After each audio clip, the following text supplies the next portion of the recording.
রৌমারি বাজারের থেকে মাল উঠেছি স্কুলে থেকে, ওটার পরে মালের কোনো চালান মালান নাই, ডকুমেন্ট নাই। এটা আমি মহাজনকে জানাইছি যে ভাই এটা তো কোনো চালান মালান নাই, কোনো ডকুমেন্ট নেই, তাহলে এটা কী করা যায়?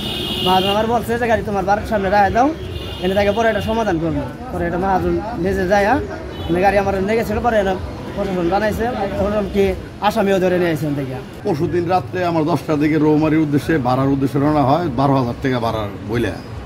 পরে আমার গাড়ি রৌমারির উদ্দেশ্যে কাগজের টিপ বইলা নিয়ে যাওয়া হয়েছে। পরে আমার গাড়ি আমি টিপে পাঠাইছি, পাঠানোর পরে রাত্রের বেলা গাড়ি লুড হয়েছে। লুড হওয়ার পরে আমার ড্রাইভাররা জানাইছে যে গাড়িটা চালান দেয় নাই।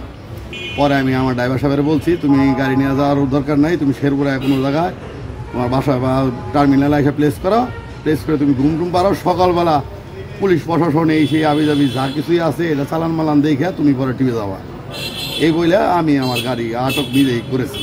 করার পরে আমি ওই যে জায়গায় গাড়িটা ড্রাইভার বাসা, ওই থেকে আকরাম আর হইলো দালাল আর কি, উনি গেছে, উনি যায় ওই কথাবার্তা বলছে।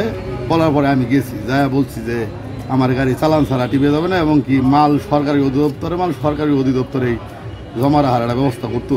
কারণ গেলে এটা সরকারি জিনিস, কারণ আমি সম্পদ কিনছি টাকা পয়সা দিয়ে কষ্ট মষ্ট করে, এই জন্যই আমি গাড়ি আটকে রাখছি। এবং কি আসামি যে আছে রৌমারি থেকে যে কেমনে করে নিয়ে আসার লাগে, ওই আসামি সহ ধৈর্য নিয়ে ব্যবস্থা আমি নিজেই করছি।